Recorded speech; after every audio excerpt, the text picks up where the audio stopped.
ठीक है, अब बात आती है कि बेसिकली हमारे पास देखने को तो बहुत ज्यादा समय लग रहा है,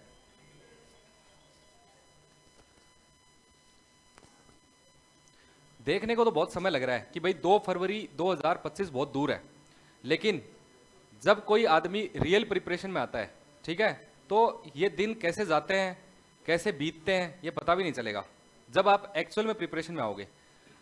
अगर प्रिपरेशन मोड में नहीं हो तो फिर एग्जाम के जो 3 घंटे हैं ना, वो भी भारी लगते हैं कि 3 घंटे कैसे पास हों। लेकिन अगर आप वास्तव में मतलब एक रिदम पकड़ गए, आप एक आपके अंदर मतलब मोमेंटम बिल्ड हो गया, ठीक है, तो उसके बाद में क्या होगा कि ये जो दिन है, एक एक दिन की आपकी वैल्यू रियलाइज होगी, और वो वैल्यू तब और ज्यादा रियलाइज होगी जब एग्जाम डे और अप्रोच करेगा। अगर आपके अंदर कॉन्फिडेंस अगर होगा तो बेसिकली एग्जाम की जो आपकी पास होने की जो प्रोबेबिलिटी है वो काफी ज्यादा बढ़ जाएगी। समझ में आ गई बात?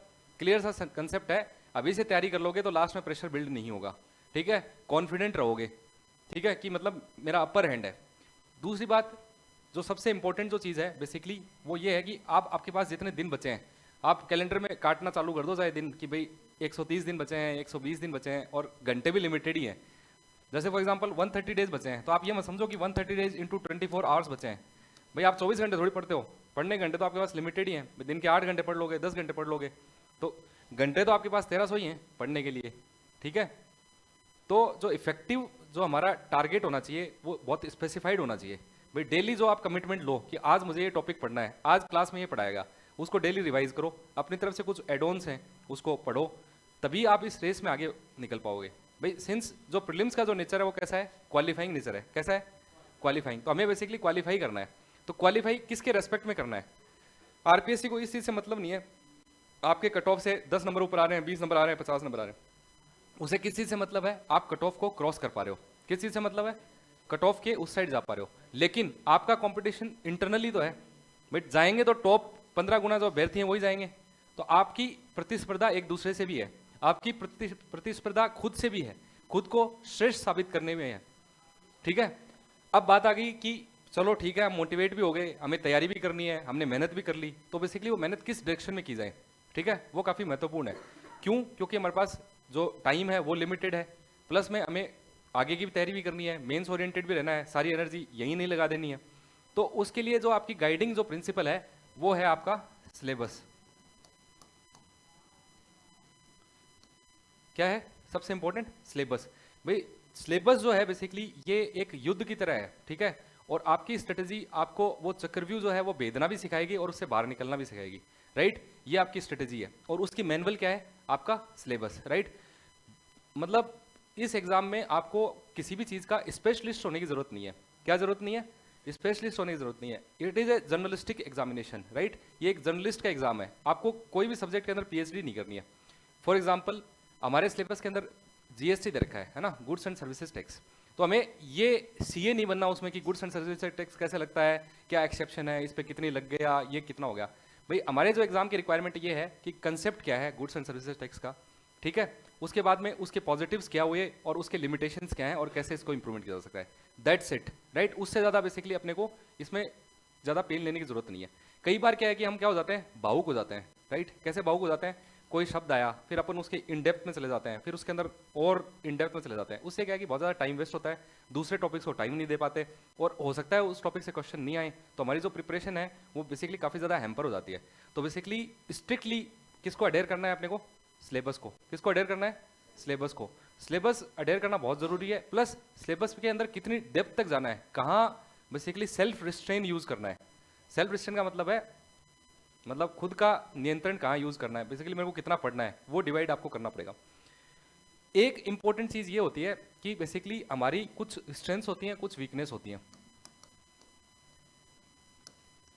Strength versus weakness, right. यानी हमारी कुछ मतलब मजबूत पक्ष होते हैं और कुछ बेसिकली हमारे कमजोर पक्ष होते हैं। यानी जिसने ह्यूमैनिटी से जैसे फॉर एग्जांपल ग्रेजुएशन किया है तो उसने 3 साल वही सब्जेक्ट पढ़े हैं, पॉलिटी पढ़ा है, ज्योग्राफी पढ़ा है, इकोनॉमी पढ़ा है। दूसरी तरफ जिन्होंने साइंस बैकग्राउंड से बीएससी बीटेक ये सब किया है तो उन्होंने साइंस एंड टेक्नोलॉजी वाला पार्ट पढ़ा है। तो ये बेसिकली इंपॉर्टेंट फैक्टर क्या है कि बेसिकली आपको अपनी स्ट्रेंथ और अपनी वीकनेसेस पहचाननी आनी चाहिए। अब जो स्ट्रेंथ है उनको और अच्छे कर लो, ताकि वो जो पर्टिकुलर डोमेन है उसके कोई भी क्वेश्चन अपने से प्रीलिम्स के एकदम मिस नहीं हो, ठीक है। दूसरा, जो बेसिकली हमारी वीकनेसेस हैं, राइट, उनको बेसिकली कम से कम उस एवरेज लेवल तक ला पाएं, ताकि बेसिकली हम उसके अंदर कोई बेसिक क्वेश्चन आता है तो वो अटेम्प्ट कर पाएं, ठीक है। दो टाइप के क्वेश्चन होते हैं, देखो 3 टाइप के क्वेश्चन होते हैं प्रीलिम्स में। एक होते हैं बेसिक क्वेश्चन, राइट, दूसरा होता है बेसिकली इंटरमीडिएट लेवल का क्वेश्चन, और तीसरा जो होता है बेसिकली वो होता है एडवांस लेवल के क्वेश्चंस, राइट। अब बेसिकली आपका जो डोमेन है, मतलब आप फॉर एग्जांपल पॉलिटी से आपने ग्रेजुएशन किया है, तो पॉलिटी के तीनों टाइप के क्वेश्चंस आप अटेम्प्ट कर पाओगे। बट अगर आप बेसिकली पॉलिटी के स्टूडेंट रहे हो और साइंस एंड टेक्नोलॉजी का कोई क्वेश्चन आया है, तो आपकी इतनी अपेक्षा आपसे की जाती है कि आप एटलीस्ट जो पहले 2 लेवल हैं, यानी जो इजी लेवल है और जो इंटरमीडिएट लेवल है, वो क्वेश्चंस का बेस एटलीस्ट प्रिपेयर करके रखो, क्योंकि आप एडवांस के लिए तो प्रिपेयर नहीं हो, आप नेगेटिव मार्किंग भी कर जाओगे। लेकिन आपका जो सब्जेक्ट है वो कौन सा है, पॉलिटी, उसके अंदर तो तीनों टाइप के क्वेश्चंस आप करो, और जो आपका कमजोर पक्ष है उसके अंदर एटलीस्ट 2 टाइप के क्वेश्चंस आप करो, ठीक है। समझ में आ गई बात। और जो कट ऑफ है उसका ट्रेंड आप देख ही चुके हो, पहले 84, 101 इस टाइप से रहा है, तो बेसिकली इट इज मोर और लेस मतलब 50% के इर्द गिर्द रहती है।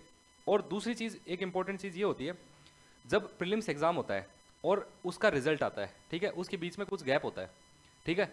अगर आपका शॉर्ट आपको पता है कि आपका प्रीलिम्स में सिलेक्शन हो गया है, तो ये जो टाइम है ना बहुत क्रूशियल टाइम होता है, और ये आपका वेस्ट नहीं होता।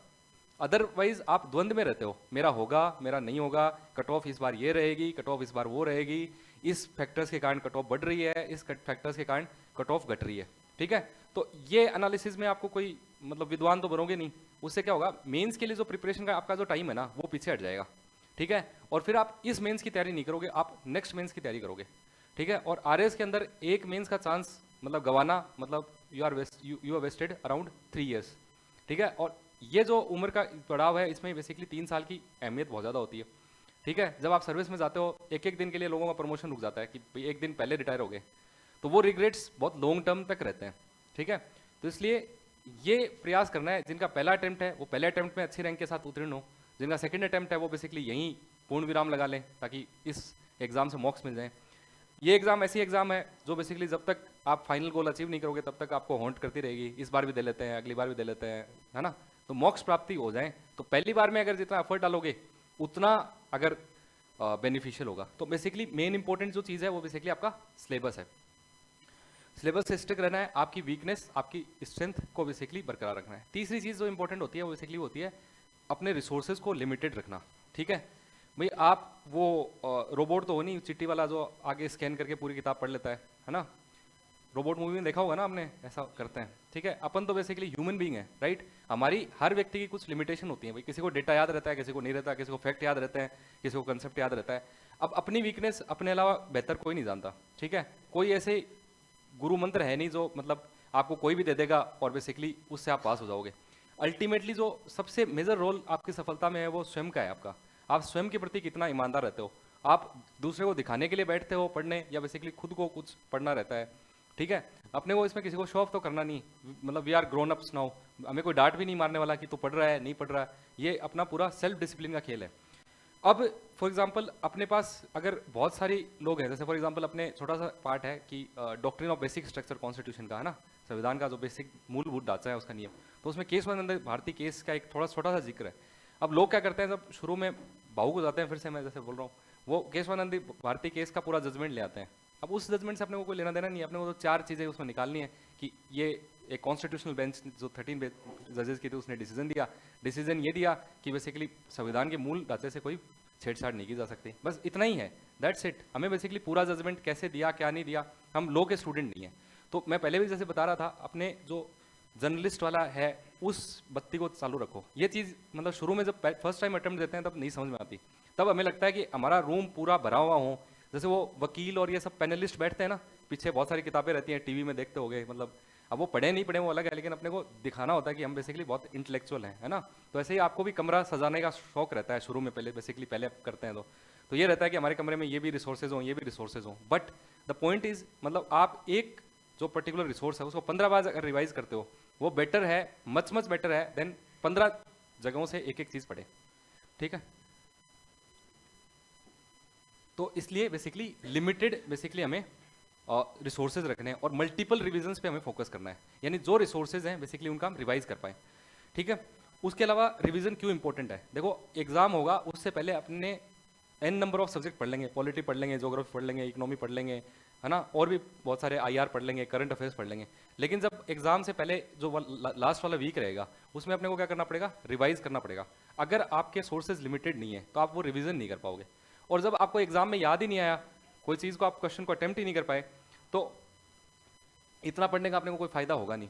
ठीक है, तो मेजर जो चीज़ है बेसिकली वो ये है कि आप सिलेबस से स्टक रहो, अपनी स्ट्रेंथ और अपने वीकनेसेस को पहचानो। उसके अलावा बेसिकली हमें लिमिटेड रिसोर्सेज के साथ मल्टीपल रिवीजन करना है। अब एक मेजर जो इशू आता है वो आता है बेसिकली करंट अफेयर से रिलेटेड, है ना। अब करंट अफेयर क्या पढ़ना है क्या नहीं पढ़ना, करंट अफेयर भाई जो दैनिक करंट अफेयर है वो तो बेसिकली बहुत एक एवरीथिंग अंडर द स्काई, जो भी आसमान के नीचे हो रहा है वो सब करंट अफेयर ही है। ठीक है, लेकिन अब हर चीज़ तो अपन पढ़ नहीं सकते, right, we have certain limitations, right. अब क्या है कि अपने को अपने सेंसेस को चालू रखना है। कैसे रखना है, आपके पास क्या इंपॉर्टेंट चीज़ है, सिलेबस, राइट। अब आपको अखबार में मैगजीन में वही चीज़ स्कैन करनी है जो आपके किससे रिलेवेंट है, सिलेबस है। इसलिए सिलेबस को जानना बहुत महत्वपूर्ण है, राइट। आपके एफर्ट्स जो है ना, अगर आप फॉर एग्जाम्पल सिलेबस के ऊपर आप 20 पॉइंट की एनर्जी खर्च करते हो तो आपकी 40 पॉइंट की एनर्जी सिलेबस बचा देगा, यानी मतलब जो बेनिफिट है वो डबल है इसका। ठीक है, कैसे फायदा होगा, कैसे फायदा होगा, आप अननेसेसरी चीजें पढ़ोगे नहीं, आप स्टक होगे सिलेबस से। ठीक है, तो करना क्या होता है करंट अफेयर के लिए, आप बेसिकली रिवर्स में स्टार्ट करो। ठीक है, रिवर्स में स्टार्ट करो, मतलब जो लेटेस्ट है उसको पहले पढ़ लो। ठीक है, और बेसिकली उसके पीछे पीछे पीछे के महीनों में जाते जाओ। फॉर एग्जाम्पल अभी कौन सा महीना चल रहा है, सितंबर, राइट, तो आप बेसिकली अगस्त से स्टार्ट कर दो, और उसके बाद में जब आप सितंबर से स्टार्ट कर दोगे अगस्त का पढ़ लोगे, अगस्त के बाद जुलाई का पढ़ लो, जुलाई का पढ़ने पहले जून का पढ़ लो, और जहाँ तक जा सकते हो वहाँ तक चले जाओ पिछले एक साल तक का। तो उससे क्या होगा, जब अपन शुरू में कोई चीज़ पढ़ते हैं ना तो बेसिकली और ज़्यादा एनर्जेटिक लगती है, राइट, एनर्जेटिक फील होता है ना शुरू में जब से पढ़ते हैं। कोई सिलेबस पहला चैप्टर है उसको बहुत अच्छे से कर लोगे, तो एग्जामिनर के लिए जो फ्रेश कंटेंट है वो कौन सा है, जो बेसिकली लेटेस्ट वाला है, राइट। और लास्ट ईयर हमने ये देखा है कि मतलब एग्जाम होने से 10 दिन पहले तक का फैक्ट पूछे गए हैं, राइट। तो बेसिकली इसके साथ हमें कंटिन्यूटी मेंटेन करनी होगी, किसके साथ, करंट अफेयर्स के साथ, राइट। अब उसको याद करने का क्या तरीका है, रिवाइज करने का क्या तरीका है, देखो ऐसा है कि कुछ चीज़ें हमारे लिए रेलिवेंट होती हैं, कुछ इरेलीवेंट होती हैं। जैसे अखबार में बहुत सारी चीज़ न्यूज़ आती है, जैसे एक्सीडेंट हो गया, कोई और सांड मर गया, ये मर गया, तो ये सब हमारे लिए इरेलीवेंट है, क्योंकि हमें किससे पता है, सिलेबस से, राइट। हमें बेसिकली किस चीज़ पे कंसंट्रेट करना है, मेनली इकोनॉमी के जो अफेयर्स हैं, ठीक है, आईआर के जो अफेयर्स हैं, पॉलिटी के अफेयर्स हैं। जैसे अभी हरियाणा में जो लेजिस्लेटिव काउंसिल है वो डिसोल्व हो गई, राइट, तो बेसिकली वो हमारे लिए एक न्यूज़ है कैसे लेजिस्लेटिव काउंसिल डिसोल्व होती है। करंट को हमेशा किससे रिलेट करना है, हमें स्टैटिक्स से रिलेट करना है ना, कि भाई वो कंसेप्ट आया कहाँ से है। ठीक है, हमारा जो इंटरनेशनल रिलेशंस हैं वो बेसिकली हमारे कौन से जो कंट्रीज़ हैं उनके साथ हमारे युद्ध अभ्यास हो रहे हैं। ठीक है, अभी जैसे करंट वाली सिचुएशन, स्पोर्ट्स एक इंपॉर्टेंट रोल प्ले करता है, तो अभी कौन से खेल हुए हैं, ओलंपिक एंड पैरा ओलंपिक, तो दोनों के ऊपर बेसिकली 4-4 पेज का खुद से ही बुकलेट बना लो या कहीं से पढ़ लो कि भाई कौन कौन से इवेंट्स है, कौन कौन से मेडल्स है, टोटल कंटिजेंट कितने का था। तो एक क्या है कि ओवरऑल आपका अपर हैंड हो जाएगा, आपको समझ में आ जाएगा कि कैसे होती हैं, SH6 कौन सी कैटेगरी होती है, SH10 कौन सी कैटेगरी होती है। ठीक है, ये पैरा ओलंपिक्स की कैटेगरीज हैं, राइट। तो ये करंट अफेयर का जो बेसिकली मेन क्रक्स हो गया। मेन है कि भाई पहली बार याद करने से किसी को याद नहीं रहता। ठीक है, आपने आज करंट अफेयर पढ़े, 10 दिन बाद से आपसे कोई पूछें तो बेसिकली आप नहीं बता पाओगे। लेकिन अगर आप एक दो रिवीजन कर लेते हो तो क्या होगा कि प्रीलिम्स एग्जाम में अपने पास क्या आते हैं, ऑप्शंस आते हैं। क्या आते हैं, ऑप्शंस आते हैं। तो अगर आपका एक दो बार रिवाइज किया होगा ना तो आपको स्ट्राइक कर जाएगा, यार ऐसा कुछ मैंने पढ़ा था। समझ आ रही बात, मतलब ऐसा होता है ना, जब ऑब्जेक्टिव पेपर अपन देते हैं तो बेसिकली हमारे पास जो रिट्राइवल ऑफ मेमोरी बोलते हैं उसको, है ना, हमारी मेमोरी रिट्राइव हो जाती है कि भाई ये कहीं पढ़ा हुआ सा लग रहा है, ये चीज़ देखी हुई सी लग रही है ना। मेंस में तो आपको लिखना होता है, तो मेंस में तो ऑल टुगेदर एक डिफरेंट आस्पेक्ट है। जो प्रीलिम्स है वो आपकी नॉलेज का टेस्ट है ना, और बेसिकली आपका साइकोलॉजिकल वो है। उसके बाद में क्वेश्चन आता है कि करंट अफेयर में मतलब किस पोर्शन को कितना महत्व दिया जाए, राइट। तो देखो जो इकोनॉमिक जो रिव्यू है गवर्नमेंट ऑफ राजस्थान का, बहुत इंपॉर्टेंट डॉक्यूमेंट है। क्यों इंपॉर्टेंट डॉक्यूमेंट है, तो पहली बात तो ये है कि वो सरकारी दस्तावेज है, तो सरकारी दस्तावेज की अपने आप में एक वैलिडिटी है। दूसरी, वो अपने राज्य की जो है आगे की दशा और दिशा दोनों तय करता है कि भाई आगे कौन सी पॉलिसी आएंगी, कहाँ हमने एक्सपेंडिचर किया, पिछली पॉलिसीज की क्या प्रॉब्लम है, पर्टिकुलर सेक्टर में बेसिकली राजस्थान में क्या हो रहा है। तो इसीलिए बेसिकली राजस्थान की इकोनॉमी के अंदर मेजर जो फोकस है वो बेसिकली इकोनॉमिक रिव्यू के ऊपर दिया जाता है। तो वो एक इंपॉर्टेंट चीज़ है जो बेसिकली हमें मतलब करनी है, और उससे डायरेक्ट क्वेश्चंस पिछले एग्जाम में आए हैं। दूसरा, राजस्थान के अंदर बेसिकली कोई MOU हो रहा है ना, कोई युद्ध अभ्यास है जो राजस्थान में हो रहा है, मतलब इवेंट तो नेशनल है लेकिन बेसिकली उसका कनेक्शन किससे है, राजस्थान से, तो उस पर हमें स्पेसिफिकली गौर करना है। जैसे फॉर एग्जांपल अभी जो राइजिंग राजस्थान इवेंट होने वाला है, तो बेसिकली क्या है, क्या इन्वेस्टमेंट के टारगेट्स रखे गए हैं, राइट, ऐसा करंट अफेयर हमें देखना है। फिर मुख्यमंत्री जी ने बेसिकली कौन कौन से देशों की यात्राएं की हैं, ठीक है, तो मेजर जो फोकस होगा वो हमारा इकोनॉमी से रिलेटेड होगा। उसके अलावा बेसिकली जो स्कीम्स हैं राजस्थान गवर्नमेंट की, they are very very important, right, बहुत कम स्कीम्स हैं, मतलब ऑन टिप्स पे आप याद कर सकते हो, जो बेसिकली स्पेशली फ्लैगशिप स्कीम जो है बेसिकली वो हमें याद करनी है। कौन सी स्कीम्स, फ्लैगशिप, तो राज्य सरकार अलग से स्पेसिफाई करती है कि ये स्कीम्स हमारी फ्लैगशिप स्कीम्स हैं। हर डिपार्टमेंट की कुछ स्कीम्स हैं जिनके ऊपर विशेष जोर दिया जाता है, उनको क्या बोलते हैं, फ्लैगशिप स्कीम्स बोलते हैं। जैसे पालनहार योजना है ना, मुख्यमंत्री चिरंजीवी स्वास्थ्य बीमा योजना था जो पिछली गवर्नमेंट में था, ठीक है, उसके अलावा शुद्ध के लिए युद्ध अभियान है, राइट, ये सारी बेसिकली जो चीज़ें हैं उनको हम अलग से तवज्जो देते हैं। तो बेसिकली स्कीम्स एक इंपॉर्टेंट पार्ट कॉन्स्टिट्यूट करती है आपके करंट अफेयर का, किसका, करंट अफेयर का, विद रिस्पेक्ट टू राजस्थान। लेकिन स्कीम्स जो भारत सरकार की हैं वो बेसिकली लिमिटेड, गिनी चुनी आप याद रख पाओगे, है ना, तो 10-12 स्कीम्स हैं, वो बस उतने तक लिमिट रहना है। लेकिन राजस्थान के कॉन्टेक्स्ट में आपको याद रखनी चाहिए। और एक और फायदा है, राजस्थान में जितनी भी स्कीम्स है ना, उनका जो नाम है वो बेसिकली किस पे बेस्ड है, मतलब जो उसका फंक्शन है उसी पे बेस्ड है। भारत सरकार की बहुत सारी स्कीम्स ऐसी हैं जिनका नाम आपको बेसिकली पता ही नहीं चलेगा, मतलब वो कौन से रिलेटेड है। जैसे एक आई थी स्कीम, ये एक स्कीम आई थी उड़ान, राइट, तो बेसिकली किससे रिलेटेड थी, नहीं, ये स्कीम रिलेटेड थी एविएशन सेक्टर से, राइट, उड़े देश का आम नागरिक, राइट, तो बेसिकली अब अचानक से स्ट्राइक नहीं करेगा, लेकिन राजस्थान की जो स्कीम्स हैं उनके साथ भला काम क्या है, उन्होंने जो काम किया है वही बेसिकली उसके अंदर दर्शाया है। जैसे फॉर एग्जांपल पालनहार योजना है, तो बेसिकली अपने को समझ में आ रहा है कि किसी को पालना है, ठीक है, तो नोडल जो डिपार्टमेंट है वो social justice and empowerment department है, जो लोग बेसिकली अनाथ हो गए उन लोगों के लिए बेसिकली पालनहार योजना होगी। ऐसे ही मुख्यमंत्री चिरंजीवी स्वास्थ्य बीमा योजना है, तो basically it is nothing but स्वास्थ्य बीमा, हेल्थ इंश्योरेंस आपको प्रोवाइड कर रहा है। अब इसमें क्या है कि फ्लेक्सिप योजना है ना, इनको ढंग से पढ़ना, मतलब जैसे लास्ट टाइम क्वेश्चन आया था कि मुख्यमंत्री चिरंजीवी स्वास्थ्य बीमा योजना है तो इसमें कितनी लिमिट है, 10 लाख है, 25 लाख है, राइट, तो ये जो 10-15 स्कीम्स हैं राजस्थान गवर्नमेंट की, ये अच्छे से अपने को देखनी है। उसके अलावा बेसिकली छोटे छोटे फ्लैगशिप प्रोग्राम्स होते रहते हैं, जैसे अभी स्वच्छ भारत अभियान का आज सुबह ही बेसिकली उसका शुभारंभ हुआ है, ये काफ़ी इंपॉर्टेंट है। उसके अलावा इंटरनेशनल जो अफेयर्स है ना, वो बहुत लिमिटेड पढ़ने हैं, लेकिन पढ़ने अच्छे से हैं, यानी हमारे किस देश के साथ कैसे संबंध बन रहे हैं, राइट, हमारे व्यापार समझौते कैसे हो रहे हैं, हमारे सैन्य जो युद्धाभ्यास हैं वो बेसिकली किस देश के साथ कैसे हो रहे हैं। अभी सैन्य युद्धाभ्यास क्यों इंपॉर्टेंट है, देखो मेजर जो बेसिकली एक्सरसाइजेज है, जॉइंट एक्सरसाइजेज हैं, ये बेसिकली राजस्थान में जोधपुर में जैसे होती हैं, महाजन जो फायरिंग रेंज है उसमें होती हैं, तो इसमें राजस्थान कहीं ना कहीं कनेक्टेड है, ठीक है, तो एक इंपॉर्टेंट फैक्टर ये हो गया। दूसरी एक चीज़ आप ज़रूर कर सकते हो, वो है बेसिकली प्रीवियस ईयर क्वेश्चंस, ठीक है, क्या कर सकते हो, प्रीवियस ईयर क्वेश्चंस। अब इनका दो फायदे होते हैं, जैसे आपने अभी जाके लास्ट ईयर जो पेपर हुआ है, मतलब लास्ट का पेपर हुआ है वो अटेम्प्ट किया, उसको ऐसे अटेम्प्ट मत करो कि सरसरी आंखों से देख लिया या ये तो मेरे को आता ही था, मैं बैठता तो मैं तो पास ही हो जाता, ये एनालिसिस नहीं करना। अपने को क्या करना है कि एग्जाम लाइक एनवायरनमेंट में प्रैक्टिस करनी है। किस एनवायरनमेंट प्रैक्टिस करनी है, एग्जाम लाइक एनवायरनमेंट में। मतलब क्या हुआ, देखो कोई पेपर मैं आज आपको दूं, है ना, आप एग्जामिनेशन हॉल में उसको सॉल्व करो और अपने रूम पे सॉल्व करो, there is a difference, right. हो सकता है रूम पे आप ज़्यादा कंफर्टेबल फील करो, तो उससे क्या है कि एक रियल एनालिसिस नहीं आ पाता। भाई बहुत सारे लोग ऐसे होते हैं जो एग्जाम सेंटर पे जाते हैं और वहीं कांपने लग जाते हैं, नर्वसनेस आ जाती है, एक प्रेशर भी होता है, ये एक नॉर्मल ह्यूमन साइकोलॉजी है, इसको हमें मैनेज करना है। मैं ये नहीं बोल रहा कि मतलब ये गलत है सही है, भाई आदमी के ऊपर 10 प्रेशर होते हैं, नौकरी लगनी है, यही लास्ट चांस था, अगली बार एग्जाम नहीं देने देंगे, महिलाओं के लिए शादी करवा देंगे, इत्यादि इत्यादि, मतलब ये सारे साइकोलॉजिकल कंसिडरेशन होते हैं, हमें इन्हीं को ओवरकम करना है, ठीक है। तो कैसे करोगे, जब आप प्रैक्टिस कैसे करोगे, एग्जाम लाइक एनवायरनमेंट में। भाई आपने लास्ट ईयर का पेपर लिया है ना, उसको एग्जाम की तरह सॉल्व करना स्टार्ट करो। आपने टाइमर लगाया कि मेरे को अगर एग्जाम में 3 घंटे मिलते तो मैं कैसे कैसे क्वेश्चंस को अटेम्प्ट करता।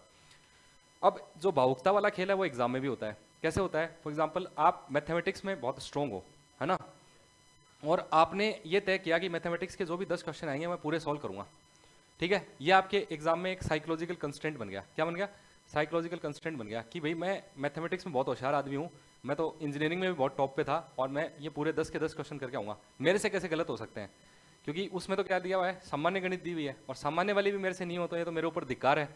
ऐसे इमोशनल जो डिसीजंस हैं वो हमें कहाँ नहीं लेने, एग्जाम हॉल में नहीं लेने। क्यों, क्योंकि फॉर एग्जाम्पल आप कोई ऐसे क्वेश्चन के लग गए, ठीक है, जो क्वेश्चन आपके 15 मिनट खा गया, ठीक है, तो वो अगर आपने कर भी लिया तो आपने खाली अपनी ईगो को सेटिस्फाई किया है, उसके अलावा उसका केवल डिसएडवांटेज ही है। कैसे?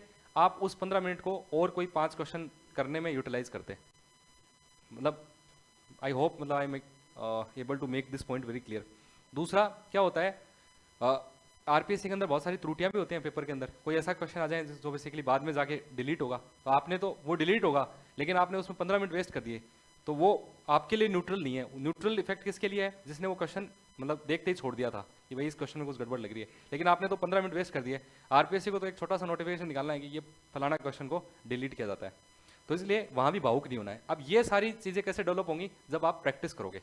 तो पहले start practising with previous year questions. Previous year question से प्रैक्टिस करोगे तो आपको एक चीज़ और पता चलेगी कि आज के दिन हमारी जो स्टैंडिंग है वो कहाँ है।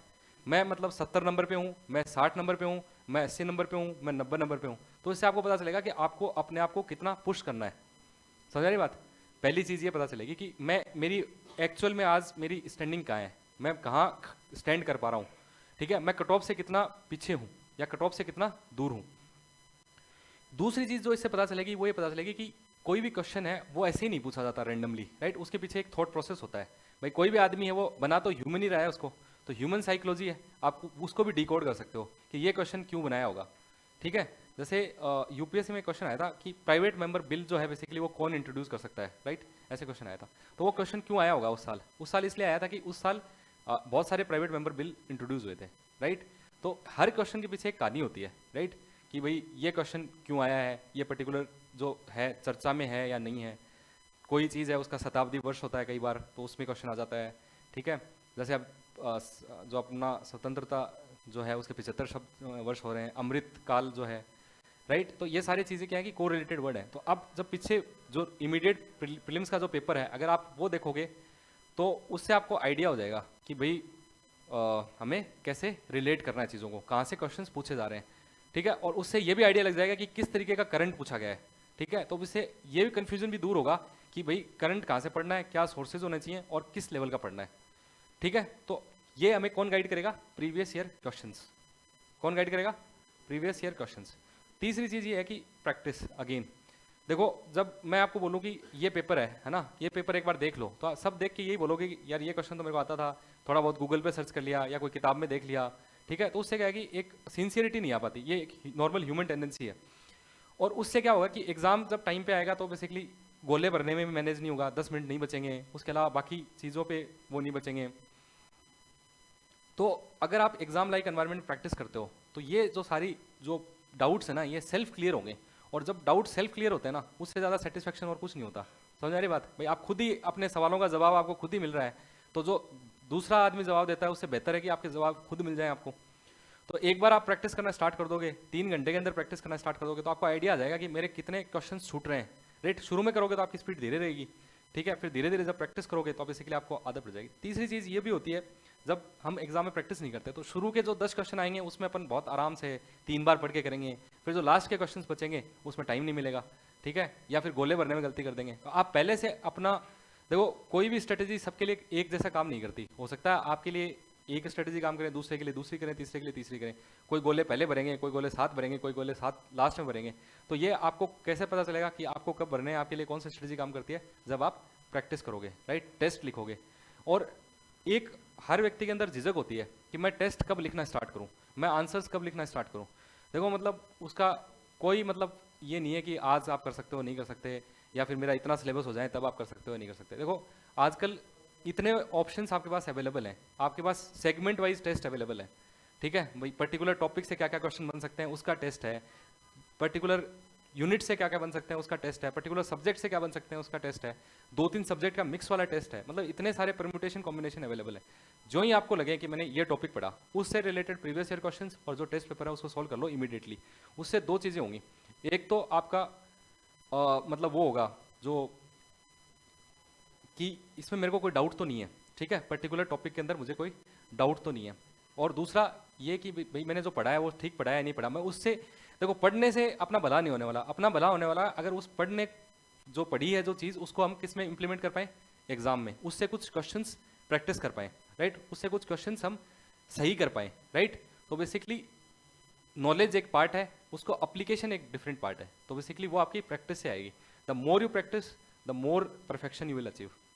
और मतलब ऐसा कहा जाता है कि जो प्रैक्टिस के टाइम ज़्यादा पसीना बहाता है, ठीक है, वो युद्ध में उतना ही कम खून बहाता है, right. The more you sweat in peace the less you bleed in war, ठीक है। तो ये आपका कौन सा सेशन है? प्रैक्टिस सेशन है, राइट। इतनी मेहनत करो कि मतलब आपको जब एग्जाम हॉल में जाओ तो बेसिकली आपको फील ही नहीं हो कि आप एग्जाम हॉल में आ रहे हो, मतलब that much confidence you must have, right. तीसरी चीज़ ये है कि जो ये अटेम्प्ट है इसी को आखिरी मान के कोशिश करो, है ना। अगर उसी को अचीव कर लेते हो तो बेटर है। दूसरा मतलब स्ट्रेटेजी, तो बेसिकली आपके पास दौलत सर का बहुत अच्छा मार्गदर्शन है, राइट। उनका जो आंसर राइटिंग की जो शैली है, उनकी जो प्रैक्टिस करवाएंगे, जो बेसिकली फिल्म्स के बाद में कराएंगे, वो बेसिकली अद्वितीय है ना। तो उसका आप जितना फ़ायदा उठा सकते हो उतना उठाओ।